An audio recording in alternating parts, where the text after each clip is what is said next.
লা ইলাহা ইল্লাল্লাহ ফিস ফিস করে বলার কোনো জিনিস না, এটা ঘোষণা করার জিনিস। লা ইলাহা ইল্লাল্লাহ হলো ওই জিনিস যেটা শাসকদের সিংহাসন চূর্ণ বিচূর্ণ করে দিছে, যেটা সাম্রাজ্য ধ্বংস করে দিছে, নতুন সাম্রাজ্য তৈরি করছে, যেটা সভ্যতা মুছে দিছে, নতুন সভ্যতা তৈরি করছে, যেটা ইতিহাসের পাক পরিবর্তন করে দিছে।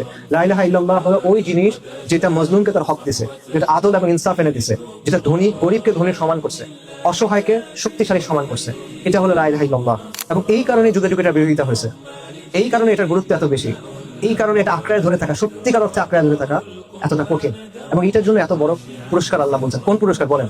আসমান এবং জমিন এবং তার ভেতরে যা কিছু আছে সবকিছু যদি আপনি একসাথে করেন, এক পাল্লায় দেন, আরেক পাল্লায় লা ইলাহা ইল্লাল্লাহ, লা ইলাহা ইল্লাল্লাহ ভারী। আসমান এবং জমিন একসাথে করে একটা লোহার আংটি যদি করা হয়, লা ইলাহা ইল্লাল্লাহ সেটাকে ভেঙে ফেলবে। 99টা আমল নামা দিগন্ত বিস্তৃত, এক পাল্লায়, আরেক পাল্লায় শুধুমাত্র আশহাদু আল্লা ইলাহা ইল্লাল্লাহ ওয়া আশহাদু আন্না মুহাম্মাদুর রাসূলুল্লাহ, এটা ভারী হবে।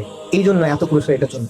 আর কারো কর্তৃত্ব নাই, আর কারো রাজত্ব নাই, আর কারো সার্বভৌমত্ব নাই, আর কারো মুলকিয়াত নাই, আর কারো কথা চলে না, আর কারো কথা মানার কিছু নাই।